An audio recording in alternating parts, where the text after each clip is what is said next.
The best way to predict the future is to create it.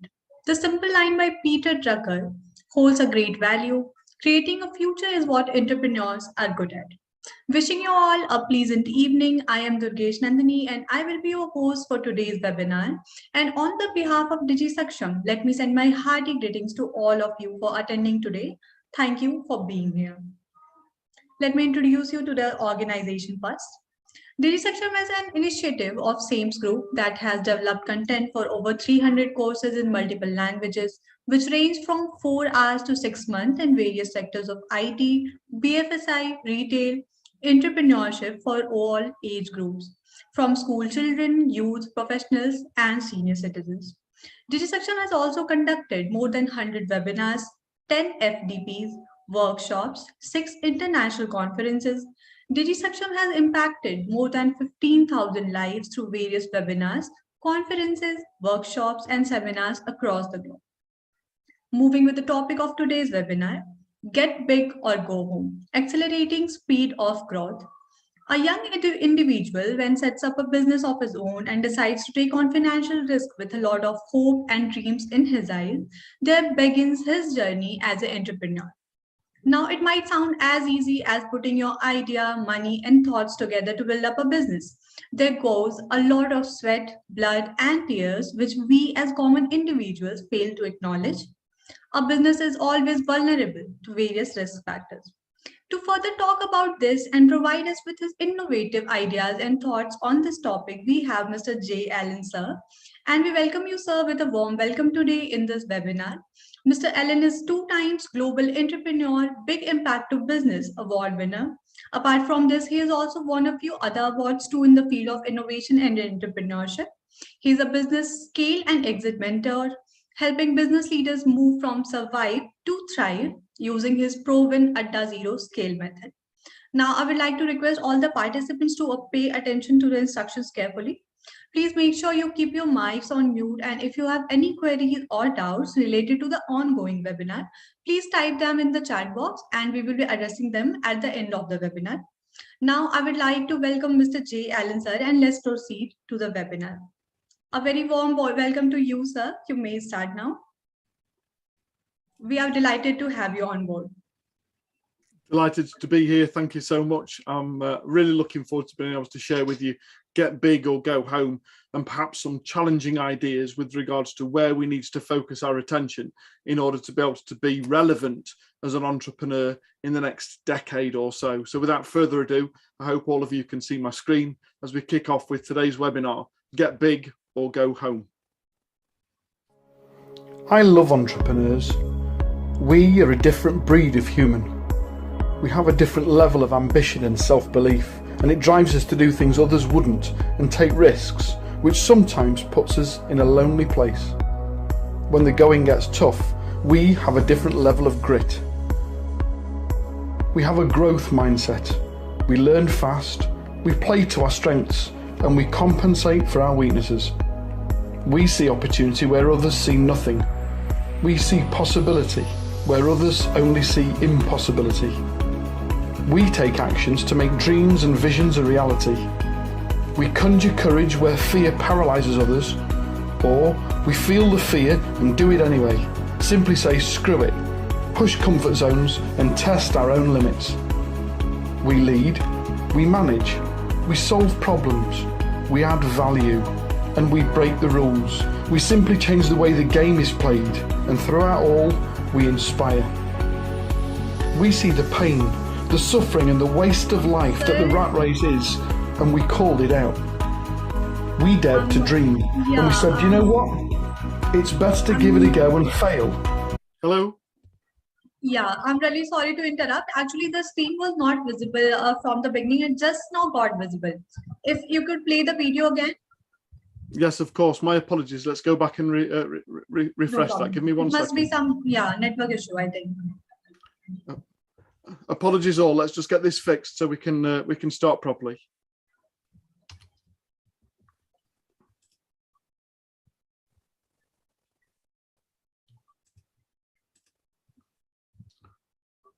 Thank you for bringing it to my attention. Let's do another screen share and see if we can get it resolved. Sure, sir. With hope Yes, that you can your screen is visible. Yes. Okay, like I say, call out if there's a problem, but let's see if we can get this to work again for us this time. I love entrepreneurs. Yes, it is visible. We are a different breed of human. This working now? Yes, it is. Perfect, thank you. We have a different level of ambition and self-belief, and it drives us to do things others wouldn't and take risks, which sometimes puts us in a lonely place. When the going gets tough, we have a different level of grit. We have a growth mindset. We learn fast, we play to our strengths, and we compensate for our weaknesses. We see opportunity where others see nothing. We see possibility where others only see impossibility. We take actions to make dreams and visions a reality. We conjure courage where fear paralyzes others, or we feel the fear and do it anyway. Simply say screw it, push comfort zones and test our own limits. We lead, we manage, we solve problems, we add value, and we break the rules. We simply change the way the game is played, and throughout all, we inspire. We see the pain, the suffering and the waste of life that the rat race is, and we called it out. We dared to dream, and we said, you know what? It's best to give it a go and fail than to never know. We don't live a life of regret. We don't sit around and wait for someone else to make our lives better. We go out there and take full responsibility for everything that happens to us. The good, the bad, the ugly, the stress, the success, the challenges, and the rewards. We don't fear failure. We fear waking up one day many years from now and wondering, what if? We make decisions, and we decide to live a life of meaning, fulfillment, and purpose. We dared to believe that we could make a dent in the universe and leave a legacy, become someone, an identity by design, a lifestyle by design, to live deliberately and on our terms. To spend a few years doing what most won't, so we can spend the rest of our lives doing what most can't. We are as brave as we are foolish, ambitious as we are discontent. We have a touch of genius with a splash of madness and an air of arrogance, with a cool, calm confidence. And yet for all of our good points, we are deep thinkers with a dark side. We have a secret. That any time we can still push the self-destruct button. What if I'm not good enough? What if I'm successful, but then lose it all? What will people think of me if I become richer or happier than them? Why do I deserve so much when so many live with so little? Sure, we have demons, every one of us. Head shit that we battle with. We could choose to leave it all behind, squash it and move on. But there's a strange comfort in dancing with it, inviting it in and wondering if you can stare it straight in the eye and win this time. But you don't. It never gives in. Is entrepreneurship a gift or a curse? Is it inevitable that we feel this way, or is it that which secretly drives us on? The pain of staying the same is simply more than the pain of change. Is this the dark before the dawn, the sign that change is coming when you need to step it up a gear? Surely, the uncertainty of tomorrow drives me forward to determine my own future. I'm not shackled by the constraints of employment or the establishment. I am an entrepreneur. Hello, hello, hello, and welcomes to Get Big or Go Home. I'm hoping that the video did play effectively and was able to at least set the tone of what there is to come, because I firmly believe that there is a significant difference between that of being a business owner and that of being an entrepreneur. And don't get me wrong, I think there's enough space and room in this environment for this to be equal measure of both. Certainly some of the most successful people on the planet, when you ask them about whether they're a business owner or an entrepreneur, they will happily admit to being a business owner and wouldn't think about becoming an entrepreneur. And yet there are others who are far more entrepreneurial, that would almost phase away and step away from the thought of ever being considered that of a business owner. And I think there's a significant divide between the two. And the first thing is for you to determine as to which one that you are and which one that you want to proceed in. Trust me, when I first set up my first business, and I'll come to that in a second or two, I'm now on my fourth business. When I first set up my first business, I was very significantly that of a business owner. I was very proud to own my own business. I'm very proud to be able to grow it significantly. But it wasn't until later on, probably at the sale of my first business, we successfully sold the business for a little over £1.7 million. 5 years after I'd set the business up, that I determined that perhaps the next time round I was going to become more entrepreneurial, and I've probably swapped seats from that of being a traditional business owner to that of being an entrepreneur. So without further ado, let's step into what I believe is what's necessary, certainly in the here and now, in a post-COVID culture, moving forward into the next generation. 80% of business owners are wrong about everything. And don't get me wrong, I think that that's a good statistic. Now, before we go into what do you mean that they're wrong about everything? How on earth could you possibly say that? None of the statistics that I share you today are on my own. All of this is based on research at a local, regional, national, and international level, taken from places like Gantt and Gallup, Inc., to name but a few, to be able to look at what's happening in the world of work right now and how is it relevant to each and every one of you. So without further ado, let's kick off and find out as to where this 80% statistic has come from and why I think that that's actually a good idea. Well, first of all, in every sector, in every industry across the world, there are 1% of businesses in that sector, in that industry, that are doing incredibly well. They are leading the way. They are the ones that everyone else aspires to be. You've only got to think that in my working lifetime, two guys called Steve set up in one of the father's garages, who went on to become the biggest and most affluent digital technology company in the world. Of course, I'm talking about Steve Wozniak and Steve Jobs. In the last 30 years, have gone from two guys finishing university and setting up in a basement to owning the world of technology, as is Apple's today. There are 1% of business owners in every sector, in every industry the world over, who are leading the way.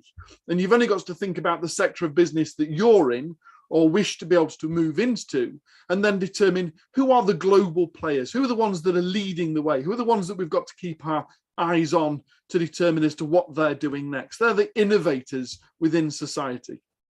And there's a further 4% of businesses that are quickly on the heels of that elusive 1% club. There's another 4% of businesses in every sector, in every industry, that are doing really, really well and at risk of challenging that 1% leaders club. And again, we need to keep an eye on those because they're the early adopters of technology and of the way forward in business. But typically there are about 15%, varying by 1 or 2% tops, but there's about 15% of businesses in every sector, in every industry the world over, that are doing more traditional growth patterns, that are seeing a little bit of growth and then a plateau and a bit more of growth and maybe 4, 5, 6% per annum, but nothing really exciting and leading the way forward. However, 60% of businesses in every sector, in every industry, are relatively stagnant, aren't making that much progress, are rather trying to hope that there's enough money left at the end of the month and praying that there's not too much month left at the end of the money. 60% of businesses are stagnant, aren't really moving in any one direction whatsoever. And a further 20% fail and close the doors, just can't do it any longer, and they haven't got either the strength or the motivation or the understanding of what's to do. Now, if you look at these last two statistics, 60% are struggling and 20% are failing. I never sat out in business to be able to either struggle or fail. And yet 80% of the people on the high street, 80% of the people that are my competitors are already at a disadvantage. 4 out of 5 business owners aren't doing that well. And the reason why I think this is great news is that there is so much in business, particularly when we start out in business, that we look at our local competition and we see them as a risk. We see them as the competition. They've got a website. We're going to have a website. They've started a blog. We're going to have to start blogging. They've got a podcast. How on earth do you do a podcast? We look to the competition and believe that we have to try and compete with them in the hope that we can try and keep up. And the simple fact is, 4 out of 5 of them are getting it wrong. So my first lesson for today, in the many that I want to share with you over this webinar, is do not look to the competition and then try and compete with them. Understand that the best way to create your future is to create it yourself, to almost step away from the competitions, to say, what are all they doing? We're going to do something different. And again, I'll come back to that in a second or two. But 80% of business owners are getting it wrong. And I think that's a really good statistic, because it tells me that I shouldn't be following other people. I should simply be setting out on my own and doing what I believe to be the right thing, rather than trying to challenge the status quo that's being delivered everywhere else in business. And you see, the problem is the fact that so many people start out in business. Certainly in the UK, we see about 600,000 new businesses started every year. And certainly across the world, we're going to see millions of new businesses started every single year, predominantly over the last 2 years, where we've seen traditional business really struggle because of COVID and lockdown. We've seen a huge surge in the amount of new people setting up on business themselves.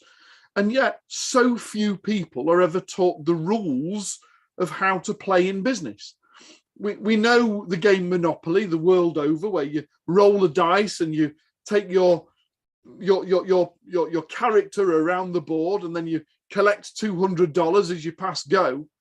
The simple fact is that so many people have learned to play the game of business, but no one's been taught how to win in the game of business. So today I want to share with you an alternative thinking about how to win in the game of business. If you recall, a few minutes ago, I shared the fact that this is my 4th business. In the last 17 years, I've either bought or acquired or set up 4 of my own businesses, grown them and scaled them, and then successfully exited, taking out a significant lump sum to be able to say thank you for all the efforts. And then I've not necessarily got bored, but I've wanted to do it again and again and again. And I'm now on my 4th iteration of business, and I'm going to sell this as a going concern in about 7 years' time. I understand how to play the game because I know how to win. And therefore, I'm happy to play the game, knowing what the outcome is and when I want to achieve it. And that's what I want to talk to you about over the next few minutes or so.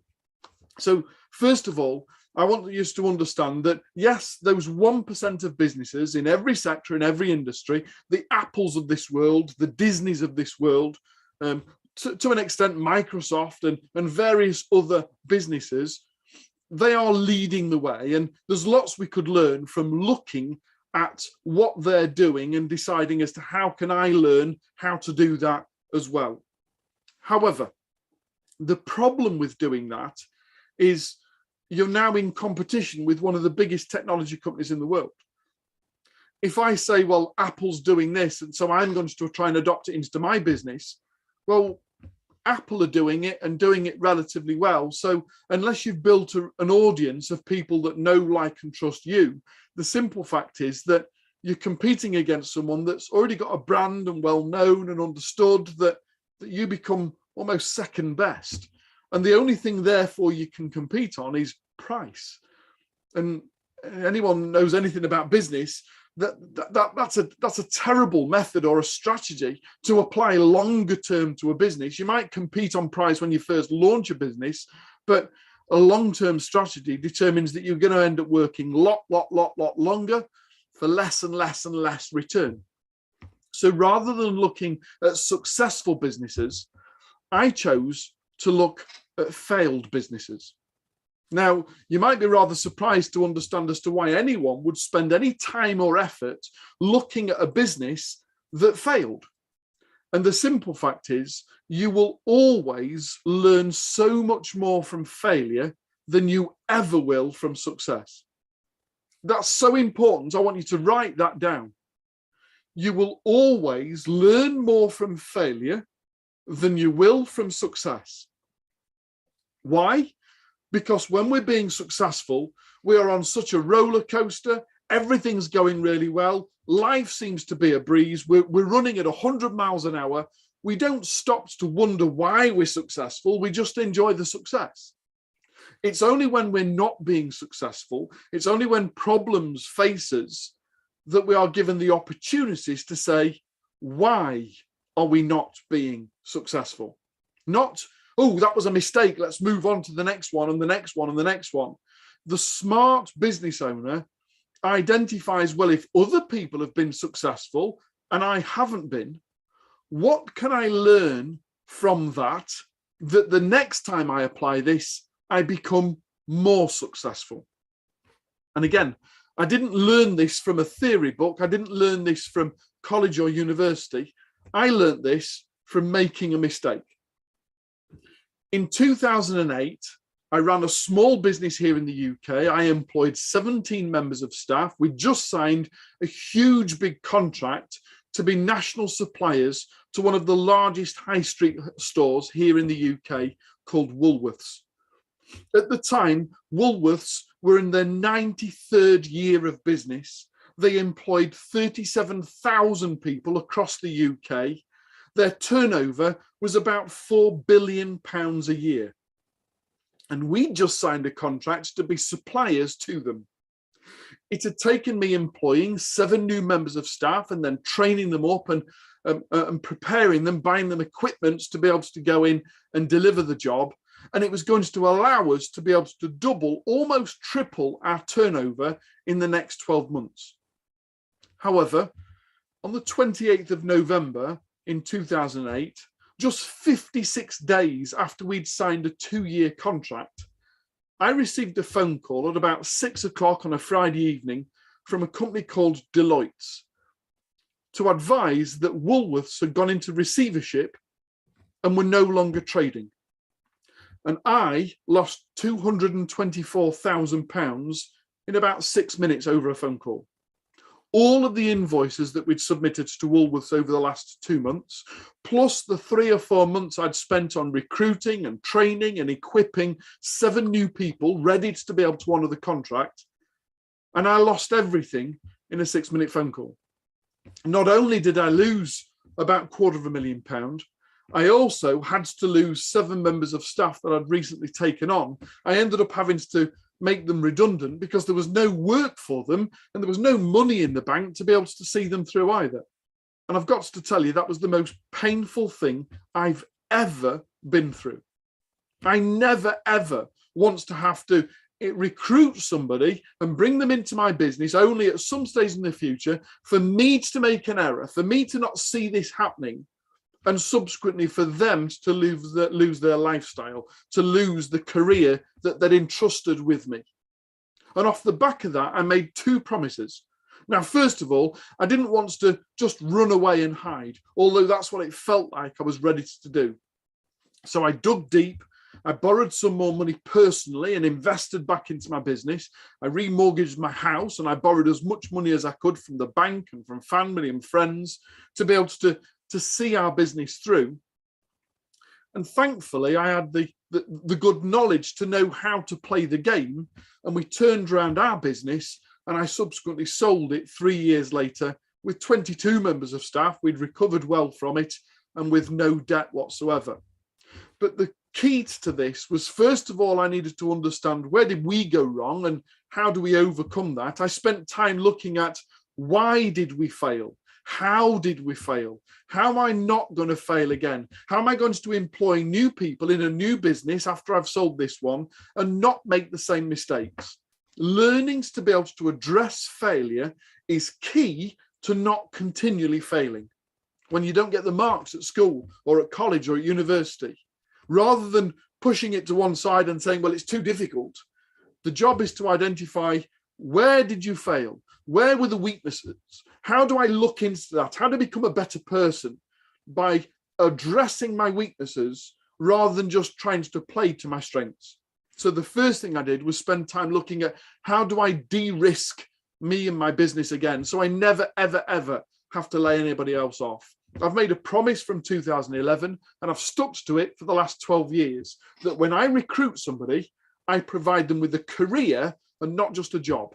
I'm able to be able to confirm that when I take somebody on into my business now, I know that not only have they got the jobs to be able to do today, but the business is going to grow sufficiently that they'll be able to grow with me, and a starter or apprentice will move into a fully qualified member of staff, will become a team member or a team manager, and then a general manager, and subsequently an associate director. I've been able to map out the career of every single person that we take on in business and know that we have the capacity to be able to do so. But secondly, I wanted to understand what caused the failure of a business that was doing £4 billion turnover, employing 37,000 people, and had been in operation for 93 years. So I wrote to Deloitte and I submitted what's called a data access request, and I bought all the data that was used to close Woolworths for me to identify where did they go wrong. And what quickly occurred is that, first of all, I realized I was still too emotionally impacted by what it had done to me to really look at this data genuinely, pragmatically, without some emotional tie. But I'd been invited to be a lecturer at one of the leading universities on the MBA program here in the UK. And so I gave all the data to the students, to some business analysts, some really, really smart minds, and collectively we started looking at what causes big businesses to fail. Now, just to quantify, a big business to me was a business that was doing more than 30 million turnover. It had employed more than 300 staff, and it had been operating nationally here in the UK for at least 5 years. They were our criteria to determine whether they were a good business to follow. And then we only started looking through data access requests at businesses that had grown and then collapsed quickly to find out what caused the collapse. And here is the key. I want to share with you something that I learned 2011, 2012 from this gentleman. This gentleman is called Warren Buffett. At the time that I heard him speak in 2012, he was the third richest man on the planet. He'd just launched his 174th new business. And we were in America to be able to support his launch, to learn from a man that I would consider one of the godfathers of modern entrepreneurship. And one of the things he said was this. Well, it would if it would come on the screen. There we go. Most people think small, whereas I automatically think big, and it gives me the advantage. So my challenge to each and every one of you, I very much welcome you to write this quote down because it's key to my business. We've got it printed on the wall here in the office. Most people think small and they think about, how do I feed me and my family in the next day or week or month? And Warren Buffett, the third large richest man in the world at the time of saying this, said, and I think big. And it gives me the advantage. So I want to challenge each and every one of you today to start thinking bigger. And I'll show you how to do that before we finish today's webinar. So what did we identify? Well, we started looking at failure. We started to understand what causes failure so we can prevent us from failing. I'd sooner learn from somebody else's mistakes, and so I didn't have to make them myself. So over a 4-year period, whilst I was teaching the MBA program here in the UK, me and a group of second-year MBA students, some really, really smart minds in business analytics, started looking at the cause of big business failure. And today I want to share with you the three, I can't even do it properly, the 3 biggest failures that we found and how you can prevent falling into this trap. The first one is about having a plan. 47% of businesses that failed didn't have a direct, clear, understood plan. 47% of businesses that were employing tens of thousands of people that relied on the business owner knowing what to do, and they were driving blind. They weren't following a designated plan that says, this is where we are, this is where we're going to get to, this is how we're going to get there. I can't tell you the importance of having a plan in business, not just in business, but in life, for you to be able to determine, where am I now? Where have I come from? Where do I want to get to? It's almost like trigonometry in school. You've got to have 3 points. Where have you started from? Where are you now? To be able to plot, where are you going next? And yet the majority of businesses, almost 50% of businesses, are driving their business flat out down the motorway at 70, 80, 90 miles an hour, and they haven't got a sat-nav. They don't know where they're going. They're just grimming on and hoping that this is leading in the right direction, and they're not going to hit a brick wall. So please, I urge you, both as an individual and as you move into the world of work, to be able to understand, what is the plan? Where are we heading? What is my contribution? What is it going to give me in return? Being able to have clarity on where you are heading helps you understand as to what are the things I've got to do that help me get there. I'm an also firm believer, and I have sort of a saying called SOS, shiny object syndrome. The things that draw us off course, the little snippets of temptation that, oh, you should do this, oh, you might try that, oh, this has just started, try over here, this is just, I did this, it was brilliant for me. We can constantly be barraged by other stuff that drives us just 1 or 2 degrees off course and never ever allows us to get back on it. Having clarity on where do you want to get to, and again, I'll come to this at the end, but having clarity on where you want to get to, and then justifying every single step. Is what I'm doing right now, is attending this webinar right now, contributing towards where I want to get to? And if it is, great. Keep your ears clear, have a pen to hand, and write lots of notes. But if it's not, don't be here. If today isn't contributing to where you need to be, then you're wasting time. And trust me, as an older person these days, the one thing that none of us have more of is time. It doesn't matter how much money I've got in the bank, I can't buy back yesterday and the silly mistakes I made that stopped me from achieving what I set out to achieve. The most effective businesses are the ones that have got clarity on both the individual and where do you want to be as an individual, and where does the business want to be, and how do we pull the two together. 47% of businesses were driving blind. Let me quickly share a little bit more on that with you. So start with the end in mind. I've got 4 questions. I want you to write them down because I think they're really relevant and important. But the first one is, what does success means to you as an individual? You see, I can go to the Oxford English Dictionary and look up any word I want to, and it'll give me a definition. But trust me, over the last 17 years, I've asked the word, what does success means to you, to over 10, if not 15,000 different people. And I've heard 10 or 15,000 different definitions about what that word means to them. So I want you to spend some time, not necessarily now on the webinar, I've got loads more to share with you, but certainly over the next day or so, and to really define, ask yourself the question 1,000 times, what does the word success means to you? And when do you want to achieve it by? I'll show you why that is important in a second on the next slide. Then we can move to the business of business, what it is that we're doing on a daily basis, and what does success look like for the business? What does the word success mean? How will we know when we've achieved it? When do we want to achieve it by? What does the word success mean? And this should align with our plan. Because there's the third question. Are the two aligned? Is what you are doing now contributing towards the business's success, and is what the business aiming to try and achieve aligned with your success? I've seen some of the biggest companies in the world where the business is doing exceptionally well, and the managing director or the chief executive of the business is becoming more and more upset and frustrated and having doubts and mental health issues about the business that's doing so well. Why?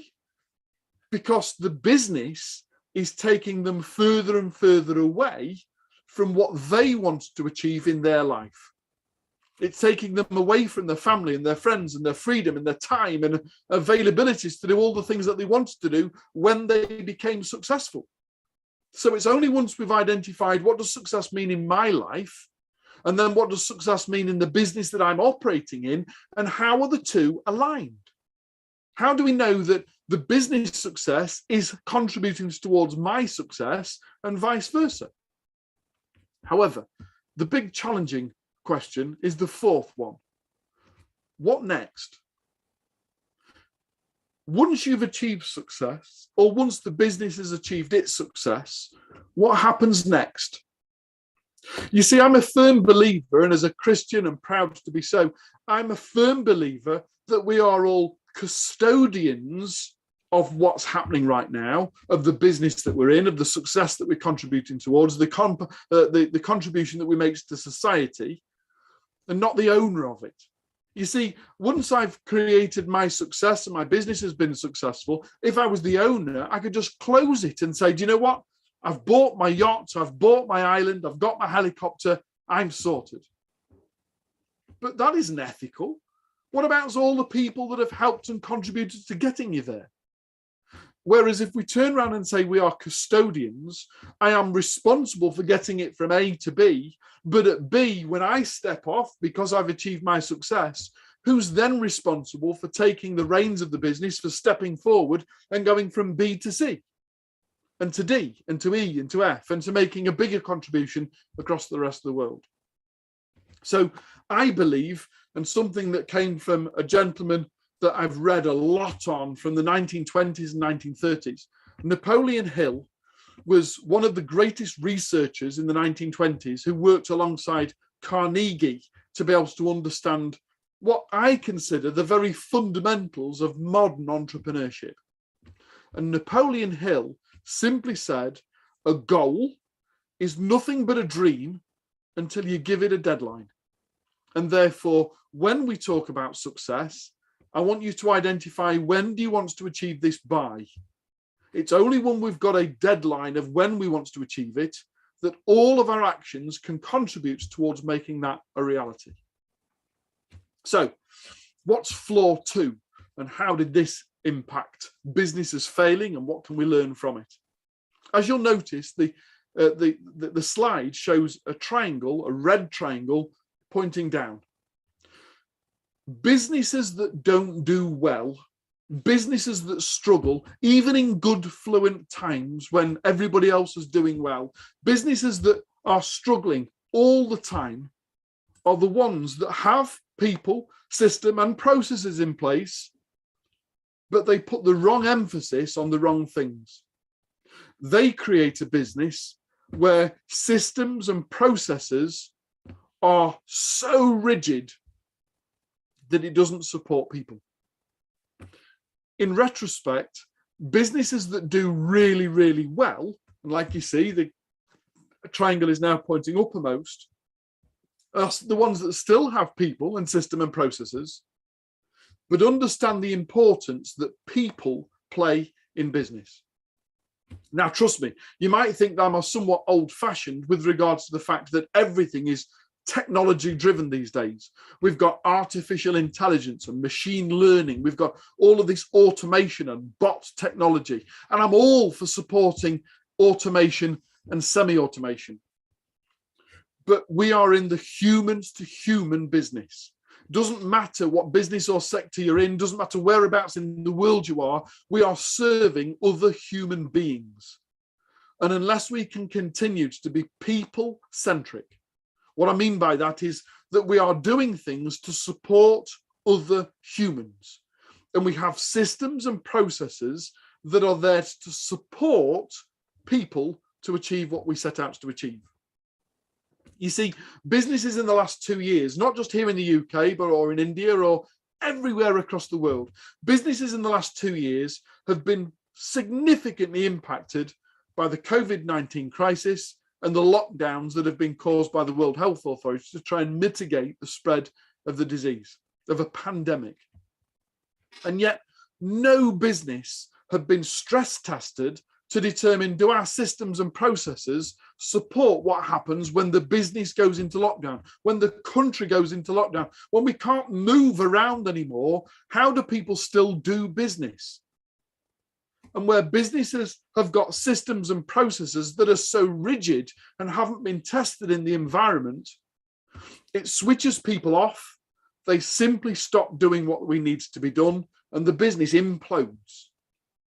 Whereas a business that is people-centric, that puts employees and customers at the heart of everything that it does, it still has systems and processes, but they're there to support the people and the customers to do what's necessary. Then businesses fly.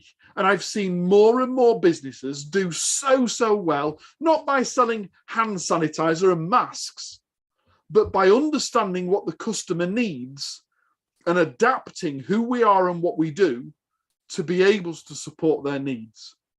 There's a lovely quote from Michael Jordan, arguably one of the greatest basketball players of all time, who said, the greatest investment a business can ever make is in the recruitment, retention, and reward of its people. You've got to have the right team in place. You've got to be able to get the right people and to keep the right people and to recognize the right people if you want a business to succeed. We are in the human to human industry. And it doesn't matter whether you're a tech nerd or whether you're a tech phobic. We are in the humans to human industry. And I'll share more with you in a second or two about why that's so important. So the third flaw is what I call the holistic business, understanding how business works and how we contribute towards it. Let me show you. Shared responsibility towards shared goals. What do I mean by that? Well, when a business first starts out, either from a back bedroom at home or with some venture capitalist investment, it doesn't matter what business they're in or what sector they're in or whereabouts in the world they are, there are three segments that a business needs. And if you're already working or planning to work in any of these, you will always have the opportunities to work regardless of lockdown or pandemic or whatever else happens in the world going forward. Marketing, sales, and operations. They are the fundamentals of every business. Now, again, just to be controversial and make you aware, marketing does not get you money. I'll say that again. Marketing's job is not to get you money, and therefore marketing should not be measured by the money in the bank at the end of the day. Marketing's job is to raise awareness of who you are and what you do and what you have to offer and who you're offering it to. Marketing's job is the PR of the organization. It's about spreading the message and having the world stage to understand who you are and what you offer. Marketing's job is to raise awareness. Sales's job is to take that awareness and convert it into money. Marketing and sales should be a hand in glove. Marketing to raise awareness and then sales to adapt that awareness into cash. But marketing's job is not money. Marketing's job is to raise awareness. Sales' job is to convert awareness into cash.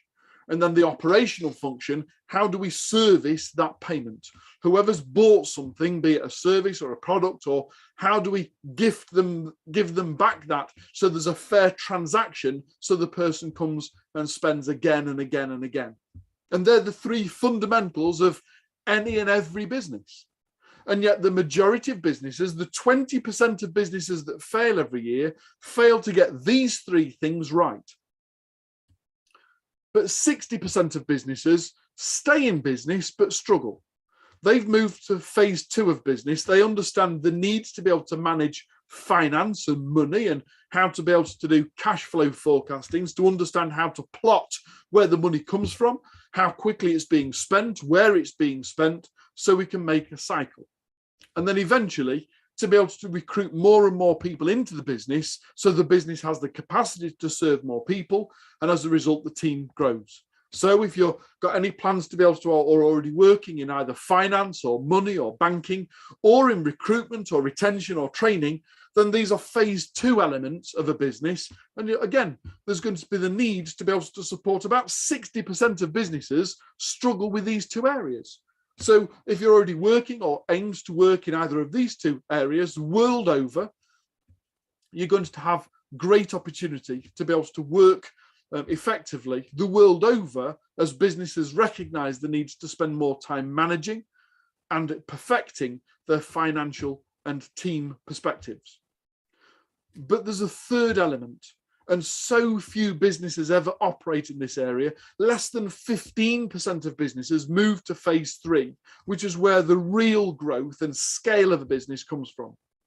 And that is all about values and culture. It's all about having a strategy and a structure to be able to grow effectively. It's all about monitoring service and delivery to every customer at every opportunity to remain relevant. And less than 15% of businesses are operating in this area, which is why I believe that the next generation needs to be more aware of this and how to contribute towards these things as an outcome, because this is where businesses go from growth to scale. This is where businesses go from traditional growth patterns to accelerated growth patterns and take over the world. So if you've got any interest in being able to work in either a values or a culture-based business, to be able to help understand how to be able to shape and build the values of a business or the culture of a business, if you've got any ideas about strategies and structures and how to become disruptive in a very competitive marketplace, if you've got a real desire to be able to support the customer and customer-centric learning, then these are evolving businesses that are going to be in the next generation or so. So finally, we need to understand that all business is people outcome centric. We've got to understand that it's not about widgets, it's not about bots, it's not about machine learning and artificial intelligence. We are in a human to human industry. All of us, doesn't matter what sector of business or whereabouts in the world you are. It's about a humans to human engagement. I want you to write this down for me.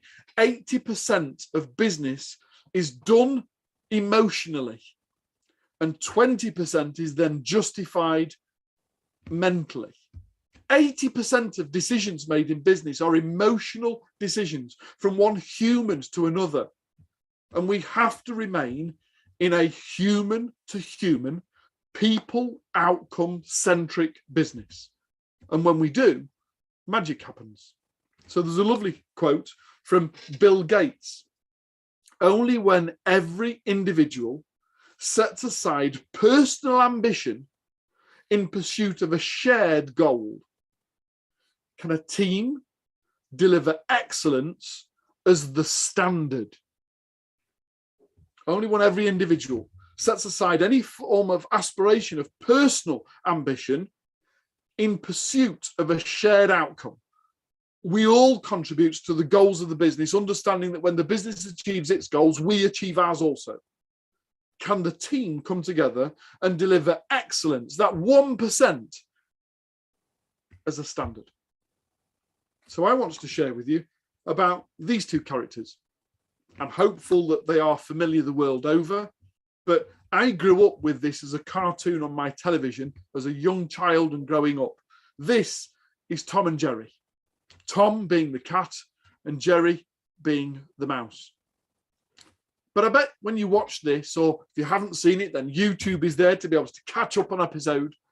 But if you've never seen Tom and Jerry teaches us so much about what's really relevant in life right now. And I'd like to share with you that final story before I stop the presentation and be willing to take questions. Tom in the cartoon always chases Jerry. He's constantly running around trying to catch the cat to try and catch the mouse. But Jerry always avoids capture. He's always one step ahead of Tom, and he's usually laughing at him and pulling faces as Tom trips and falls and gets damaged and battered and bruised. And eventually, Tom just gives up. And he says, I'm not doing this anymore. I give in. And the moment Tom gives in, Jerry gets bored of not being chased and comes and sits by the side of Tom, and they share eating the cheese. And it's exactly the same in life. Tom represents the fat cat that continually chases Jerry, who represents money. And what I mean by this is, if all of your attitude, if all of your energy, if all of your being and your desire is to just chase money, then trust me, some of the richest people in the world have some of the biggest mental health problems in the world. We've seen some of the richest people in the world talk about being suicidal. How on earth is that possible? They've got all of the wealth because wealth isn't the solution. If all you do is chase money, money will always evade capture. It'll always be one step ahead of you. And it doesn't matter how much money you've got right now, you always want more. The fat cat is never satisfied. However, when you give up chasing money, when it ceases to be the emphasis of what we're doing and why we're doing it, when we give up on chasing money and replace it with impact, replace it with understanding that these are the 17 global goals to save humanity. These are the 17 biggest risks to humans living on this planet, identified by the United Nations, and a commitment to 2040 to try and address all of these 17 issues. Now, when they first identified these in 2015, it was established that it was going to cost $716 trillion to address all of these issues. That's more money than there is on the planet. But no one turned around and said, that's too tough, we're not going to start. All countries, 216 countries so far, have signed up to be able to say, how do we contribute to this as an outcome? They've set such a huge goal and a time frame. Remember, a goal is but a dream without a deadline. 2040 is the deadline, that these things have to be under control for all of us to be safe to live on this planet. So my quest to each and every one of you watching this webinar, either live today or as a replay, don't set your stall out by determining what success is to you. Don't set about to say, how much money can I make and what can I do with it for me and my family? Change the record. Look at these 17 issues and say, how can I contribute, either individually or collectively as a body of people, or as a team, or as a college or a university, or as a place of work, or as a country? How can I make a contribution to one, if not all, of these 17 global problems? Because remember what I said, that when Tom stops chasing Jerry, Jerry gets bored and comes and finds him. And in 2018, we adopted these 17 goals into our coaching consultancy practice. And we said for every single day, while we do work in business, we are going to make an active contribution to these 17 issues. We stopped chasing money and we started to chase impact. How can we make a bigger impact on these things? And my business has tripled in the last 3 years. The money has started to come towards us at a far, far, far greater rate since we stopped chasing it. The more impact we have on the world, the reason that I've volunteered to be able to offer my services on a Sunday in the UK to be able to support a webinar, is that we are making a contributions to these 17 issues by sharing them with the world. And by doing so, more money will come to our business as a result of the bigger impact that we have. So as I close today, and I'm willing to be able to take questions, I'm going to switch the presentation off in a second and we'll go back to sharing face-to-face. I just want to briefly share with you that about a year ago, I wrote a book called How to Add a Zero, the ultimate guide to sustainable scale. It is available on Amazon. It's available through Audible. It's available as a PDF or as a Kindle, or however you want to be able to make use of it. But within the book, we share how to be able to set our sights on a far, far, far greater goal than cash in the bank, and how to align all of our thoughts, efforts, energies, deeds, exercise towards being able to have the biggest impact. And as a result of which, it allows us to be able to make a bigger impact on our own journey, our own success, and in our own personal income. The goal is to be able to add a zero to the universe. And by doing so, we can make an impact on the universe. I'm going to stop the presentation there, and I'm happy to be able to take questions. Thank you very much.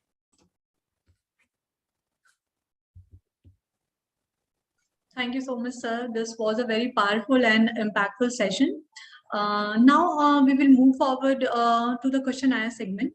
And participants, if you do have any questions, you can type them in the chat box and I'll be reading them for you. Okay, so we do have a first question by Wilbert. Does it imply that success means make impact? Great question. And yes, I believe that whilst there are many, many, many definitions of the word success, and I'm sure that if you've ever been asked it yourself, how do you succeed in playing the flute? How do you succeed in riding a bicycle? How do you succeed in learning to swim? There are a whole host of other measures in which we can consider what does success means to us as an individual. I personally believe that the biggest success is the impact we make on either ourselves or our community or our country or the world at large. And if we want to be able to become more wealthy, the bigger the impact we can have on more and more people, the more response we get, and therefore the more successful we become. If we learn to give more, we will receive more, but we have to be willing to give in order to receive. Okay, now Paris asked, how can you make business more productive to others? Great question. How can you make business more productive to others? Well, the big problem at the moment is the fact that we perceive that business is about income. Business has always been generated around being able to generate enough profits for the business to continue and to move on. And the traditional model of business probably came to an end about 30 years ago with the introduction of the World Wide Web and the access to being able to communicate and trade globally. Certainly, I presume that the majority of people on this webinar have born and grown up with the internet. But my first career, I spent all of my education and my first 10 years in business before the internet even existed. There was no such thing as the World Wide Web. And yet the business model that we still see being operated of a 9 to 5, Monday to Friday, trying to create a product and then sell it for a profit. The business model changed about 25 years ago with the opportunities to be able to trade globally. Some of the biggest businesses that started in the last decade started in a back bedroom by a 12 or 13-year-old child with a good idea that have subsequently become global. We can all now compete on a global playing field, and we can compete against the likes of Amazon and Microsoft and Airbnb and Uber. There is so much more opportunity for us to be able to do business if we break the rules of business and we stop thinking of business as a 9 to 5, Monday to Friday, or of a local geography of how does I support my local community, and understand that we all have the capacity to compete on a global playing field. We're going to see more people employed from one end of the country, at one end of the world, working for a business on the other side of the world, using things like Zoom and Teams to be able to communicate, that there is a skill shortage right now that we could all contribute towards. And we've got to be able to understand that the world is your playing field. Your CV, your curriculum vitae, your contribution can be received globally, rather than automatically thinking, well, how far am I willing to travel to go to work? Thank you, sir. The next question is from J. True. How do you keep your feelings separate from decision making? Great question, and the chances are you probably don't. I would say probably the 1% of businesses in every sector, in every industry that are at the forefront are the ones that have the greatest. I don't even believe that they are able to keep emotion separate, but I think they're probably the best ones at being able to trying to manage their emotions and understand that in actual fact it's just business. But the simple fact is that it's a humans to human. Let me answer this a different way. The chances are that we might have all heard the old expression, people buy from people. And throughout all of this, I've been talking about being customer centric, about being understand the problem that is being faced and how do we contribute towards the outcome. And yet, if we've only listened to that bit of a saying that people buy people, in actual fact, we've missed out on half of the phrase. The real phrase, or when it was first quoted, comes from Henry Ford in the 1920s, when he said, people buy passion from passionate people. People buy an emotion, and then we justify it with our heads. 80% of business is emotional decision making. So we can't extract emotion from business. If we become emotionless, we become irrelevant. What we have to learn to do is how to channel emotion to the best outcome. The best outcome for you, the best outcome for the person, the best outcome for the universe. It's being able to understand that we are all human, therefore we are all full of emotion, and it's how to utilize emotions to be effective that makes business so much more exciting. Next question is from Jack Lynn. And he asks you, what are the successful business pivots that you have seen your clients achieve? Cool, these are great questions. I'm loving this today. Thank you. For me, it's not about being industry or sector specific. There's two things that we have to have in equal measure to be successful. The first thing is to understand, who do you serve? So many people start out in business, and when I say, who is your ideal target client, they tell me, well, I could sell this to anyone. Well, do you know what? I'm nearly 50 years old, and for the last 49 and a half years, I've never wanted to be associated with anyone.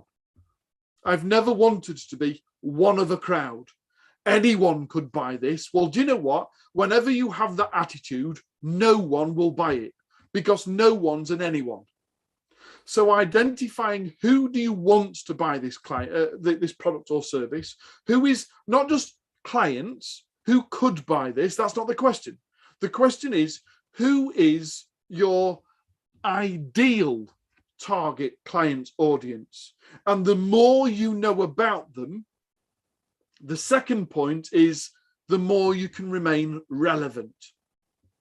So put the two together. First of all, you've got to know who is the ideal target client audience, not who could buy this, who do you want to buy this?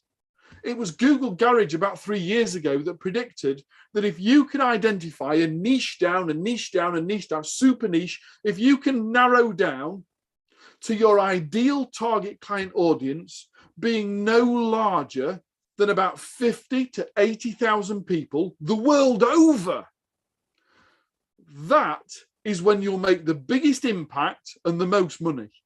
And yet so many people try and sell their product or service to the masses, and therefore they compete with everybody else.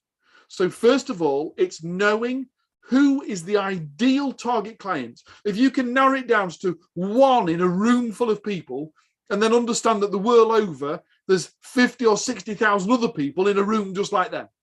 So spend some time really understanding not just the demographics or the geographics, but the psychographics and the heuristics of identifying your avatar, your ideal target client audience. And once you've done that, stay relevant. Know what they need right now and provide it to them. Be willing to be flexible, be willing to be able to change who you are and what you do to remain relevant to that ideal target audience. And if you can do both of those things in equal measure, you'll be a millionaire before you're 30. Okay, so we do have the session going live on YouTube too. So we do have some questions from there also. Ma'am has just copy pasted here. In essence, to succeed, one must change his mindset away from money, right? So thinking about impacts lead to proper planning on how to raise money to follow the goals. Should I read it again? No, this is a great question. It's a double-sided question. And yes, I don't want you to think that you've got to give up on all aspects of money in order to be able to pursue impact, because otherwise we could quickly run out of money whilst we try and make a bigger impact. So money has its place. We've got to be sustainable. If you remember, I said phase one of a business is marketing, sales, and operations. We've got to be able to tell people who we are. We've got to be able to sell that promise, that offer of a solution, and we've got to be able to fulfill that profitably in order that we can continue to do it again and again and again. That's phase one elements. That's almost the elementary level of doing business. How do we able to remain relevant? The second element is all about being able to understand that we've got to manage our money. We've got to be able to plan and prepare for what's coming next. We've got to be able to have a cash flow forecast. We've got to be able to predict what's happening. We've got to be able to have some measures in place, usually monthly management accounts, to understand as to what to do, when to do, how to do. And we start to build a team around, so it's not just us that's doing it. We're enticing other people to be able to come on board and work with us. And then in the third stage, once we move from a successful business to a scalable business, it's all about strategy and structure and vision and values. And that's when we start to be able to embody impact at the vision and value stage, the third level of business, when we can start to have a bigger impact on more people. And as a result, we start to find that marketing becomes easier. It's a better message, because instead of trying to market and sell stuff, we're simply marketing to say, this is what we're doing right now, and would you like to be party to it? There's a great example, perhaps. There's a pharmaceutical company in Canada, and the majority of their wealth, the majority of their business is to produce insulin to be able to help people with diabetes the world over. Certainly in Canada, about 96% of all insulin comes from this one manufacturer. And then across the hemisphere, across that continent, about 55, 56% of all insulin is generated by that company. They've made it their mission that all of their investment is going into being able to cure diabetes. Now, think about this for a second. Their main product is insulin, and which is used to be able to support people with diabetes, and yet their mission is to eradicate diabetes globally. Now, if you think about it logically, their mission is to be able to do themselves out of business. But ironically, the company has quadrupled in turnover in the last 3 years since they made trying to be able to eradicate diabetes as their mission. So many other companies the world over have now said, well, if you're trying to work towards a cure for diabetes, I'm happy to pay money into buying your insulin until we find a cure. They've understood that vision and values, the culture of the business, is determined by the impact they have on the globe, and they can continue to make a lot of money in the interim whilst they support the overall outcome. And ironically, as they start to near towards the end, when we realize that we've found a cure for diabetes and we don't need insulin anymore, there's a good chance that they've already identified what they're going to do next to remain relevant to a global audience. Okay, moving on to the next question. Mr. Jechu, as a personal question to you, what values are you committed to, sir? Let's get personal. What values am I committed to? Well, I'm going to take a little bit of credit, but initially I want to be able to mention somebody else with whom I've held in high esteem for a few years now, called Daniel Priestley. Daniel Priestley started off as a business analyst some many years ago. He now runs a company in the UK and America and Canada called Dent, or How to Make a Dent in the Universe. And he specializes in looking at data to look for trends. And he said a number of years ago, I've known Daniel as a friend for probably the last decade or so now. And we've spoken on each other's stage, on each other's webinars and the likes. He's an author of a book. I'm an author of a book. We're relatively well known to each other. And Daniel said in 2018 that we've come to the end of a long trend. He said trends happen in 3 different periods. We have micro trends that happen in the moment. We have trends that tends to happen seasonally, and then we have mass trends that tends to happen over generations. And we've come to the end of a mass trend. And he said that mass trend seems to have been lies and deceit. We seem to have seen so many businesses that have overpromised and under-delivered in the last decade or so, where they've made some very verbose premise about what they're capable of doing, and then they've actually delivered far less than that. And people have become wise to it. People have become so fed up with being lied and cheated and stolen from. We've seen too many people that have had adverts on the internet where we've paid $29 for this or $49 for that, and nothing's happened. There's been this smoke and mirrors of pretense. And we've come to the end of an era, and we've moved, or we're moving into another era, a new era, a mass era, an era that's going to last at least the next generation, of transparency and honesty and vulnerability. So when it comes to my own values, thankfully, I'm very proud, like I said, mentioned earlier, I don't thrust it upon people that I'm a Christian, but I'm very proud to have been an active Christian all of my life, and I believe in Christian values. But as a business, we've committed to ethics, transparency and vulnerability. We're willing to be able to admit to people when we get it wrong, and what we're doing to learn from that to be able to move on into the next generation. How do we pass that on into other people's lives so they don't make the same mistakes that we've made in the past? So for me, it's all about being open and honest and transparent, and understanding that that in itself is a currency compared to the last generation, where so many people have been lied and cheated, that in actual fact, being open and honest is actually the way forward and the only way to operate. So we were very proud about 4 years ago in the UK to have been recognised by the state in London, being awarded the Ethical Coaching Company. You know, my business is called My True North, the Ethical Coaching Company.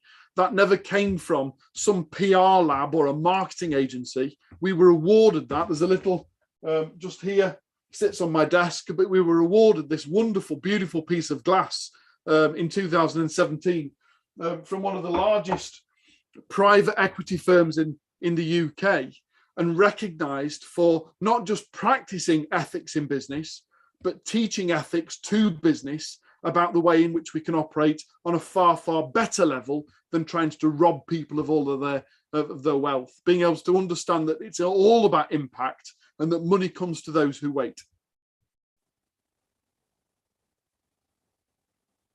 So further he asks, what are your current goals? Thank you. So I launched my book. There's a copy of it just there if people haven't already seen it on the screen. If you reminder, I launched Add a Zero. And what we've identified is that if we can help small businesses to grow and to thrive, then to do so needs to take on a team. They need to be able to move away from being the business owner and move into being the business operator, the one that they're doing all of the doing, and become a business owner that employs a team of people to be able to grow and expand. So we've made it our mission to be able to support 1 million small business owners to grow by a minimum of generating 3 new places within that place of work. I want to be able to help all small business owners take on at least 3 new members of people into their business to create 3 new roles within their business by the speed and significance of what they're doing. Because if we could do that globally, and we could support 1 million people in each country to be able to grow their small business and employ a minimum of 3 new people as a result, then collectively we can eradicate unemployment the world over by generating more new jobs than there are those people who are actively seeking employment. And our mission is to rid the world of unemployment by creating new vacancies and new opportunities. Yes, on that note, the next question is from Wilbert. Sir Jay, would you consider yourself successful now? Oh, this comes back to that definition of success, doesn't it? And you see, for every time that we achieve success, we move the goalpost as to what success is. So in terms of financial success, then yes, I could consider that I'm happy to share that we've generated enough income that I don't need to work anymore. I do this as a matter of choice as opposed to a necessity. I've got an income generator within the business that takes care of all of my family's financial needs, that I do this through choice. So on many people's question of, are you successful? When one could argue that financially, yes, I am. On the other, I've changed the goalposts. My first mission was to be able to create a business that was capable of being able to support me and my family. My second mission was then to be able to extend that to being able to offer that opportunities to a wider team and to be able to take on more people into the business and create success in them and their lives also. And then once we'd achieved that within the small team that we now employ, we went about this big mission. I signed up and was being coached by Tony Robbins in 2020, 2021, throughout lockdown and COVID. I chose to invest in being coached directly by Tony and his senior leadership team at UPW. And it was through working directly with Tony that he said, well, if the mission's as good as it says it is, and you can help be able to small business owners to be able to extend, why are you only doing that in the UK? Why haven't you gone global? And it was through being challenged to even think bigger, to get big or go home myself, that we set about this new mission that said, well, if we can deliver this content and we can help and support people in their own native country to be able to understand that by thinking differently and doing differently, we can have a completely different outcome, then collectively we could eradicate unemployment. And that's the mission that I'm currently on. And until we've achieved it, hopefully in the next 7 or 8 years, the goal is to be able to have done it by July 2028. Then we can help eradicate unemployment. And until then, I won't consider this mission a success. But once it is, I'll change the goalpost and I'll create a new mission and another set of success goals. Okay, so the last question is, what advice would you give to newbie entrepreneurs or to those people wanting to enter business? This is from Jaytru. Delighted. Thank you very much for being given the opportunity for one, sharing this webinar with people, but also to being able to answer these questions. What advice would I give to people starting out as an entrepreneur or those starting their entrepreneurial journey? Well, if there was one thing that I would hoped I would have been taught a long, long time ago when I first started my own journey. Thankfully, I've learned it along the way. But if there was one thing I was going to pass to anybody else, it would be 2 quick pieces of advice. The first of all, create your own goal. Don't spend any time contributing towards somebody else's goal unless it's aligned with your own. Have a goal that you want to work towards, that you measure your success for. Have a goal, and then start to communicate that with everybody, not just the people in your family or your friends or the people that you anticipate are going to support it, but communicate it every single day.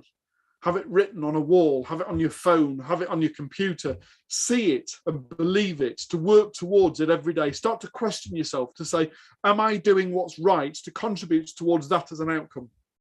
Create crystal clear goal that you're working towards, and then work every day towards it. That would be the first piece of advice. And the second would be, in the UK, we have coins and then we have notes as denominations of currency. And the £2 coin has an engraving all the way around the circumference of a £2 coin. I keep a £2 coin. I consider it my lucky £2 coin. It's in my wallet at any one time. And if I was to read the engraving that goes all the way around the edge, it says, standing on the shoulder of giants. So my second piece of advice, and something I wish I'd been taught far, far younger, was there are people out there who've already done the things that you're struggling with right now. So find who you need to be inspired by, and don't ever put them on a pedestal and look up to them, because trust me, they will always fall short of being a god, a mecca, or something that you should base your life around. Instead, look into them. Look into them. Find out what it is about them that you are so inspired by, and then replicate that within yourself, that others start to see the same in you. Pick 5 people with whom you want to be inspired by. Look into what it is that inspires you about them, and then become a replication, become a combination of those 5 people. Align it with the goals that you want to achieve, and don't let anybody at any stage in life tell you anything other than you're capable of anything you set your mind to. Thank you so much, sir. I think there are no more questions. We'll wait for another 1 minute if there are any questions. So participants, if you do have any questions, we'll wait for 1 more minute. In the meantime, I just wanted to offer my sincerest of thanks for this opportunity. I hope that you found that Get Big or Go Home was significantly challenging enough, perhaps, with regards to some of the thoughts and ideas. And just to understand that all of this is based on research that we've conducted over the last 7 years of more than 150 national businesses and over 100,000 SME businesses with whom we've had contact and communication with, to establish as to why we say the things that we do. And it's based on that research and implementing the things that we've seen and done over the last 7 or 8 years that have seen more than 8,000 businesses that we've worked with accelerate the speed of growth and the significance of impact, to be awarded with things from the Queen and the Palace, from national awards and international awards for impacts that they've had on their community or their profession as a direct result of changing the way in which we do business, from following everybody else to setting course and doing it yourself. Thank you so much, sir. This was indeed a very powerful session for me personally, and I think the audience enjoyed a lot. And with this, we come towards the end of the webinar. And I would again thank you, our speaker, Mr. Allen. It was truly an informative session. I hope the participants got a lot of valuable insights about a business, how a business grows, and the success follows. Thank you for inspiring us to think big. Also, thank you to our lovely audience who took some time out of their busy schedule and made their presence today. We are grateful, and we hope this session proves to be helpful as well as inspiring to you guys, and you may conquer into your entrepreneur ideas and dreams. Now, a feedback link will be provided in the chat box, and I would request you all to provide your valuable feedback within 24 hours. You will be receiving your e-certificate shortly within 5 to 6 days of the webinar. Do follow us on our social media links, which will be provided in the chat box, and do tag us on Instagram with your hashtags DIGISAKSHAM when you receive your e-certificates. Now, I will be requesting all the participants to switch your camera on for 30 seconds or so. We'll take a picture together and maybe post it. I'll request you guys to switch on your cameras. Okay, so we do see a few lovely faces here. Thank you so much, guys.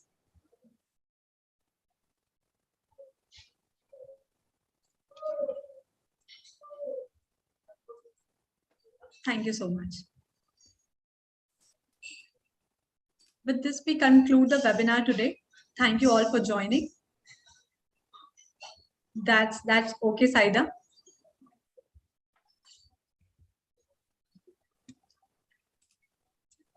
Thank you so much. And thank you so much again. It was a very good session, and I hope as much as we enjoyed, you have enjoyed yourself too. Yes, it's been absolutely superb. Thank you very much for the invitation. Thank you so much, sir. Okay, so the feedback link has been provided in the chat box, but I'll be providing it again.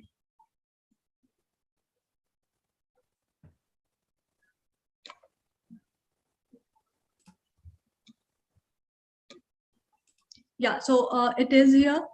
Those who have filled the feedback form, they can leave. And sir, thank you so much. Delighted to have you on board. You can leave too. Thank you. God bless you. Thank Take you care. so much, sir. Thank you so Bye-bye much. now. Bye.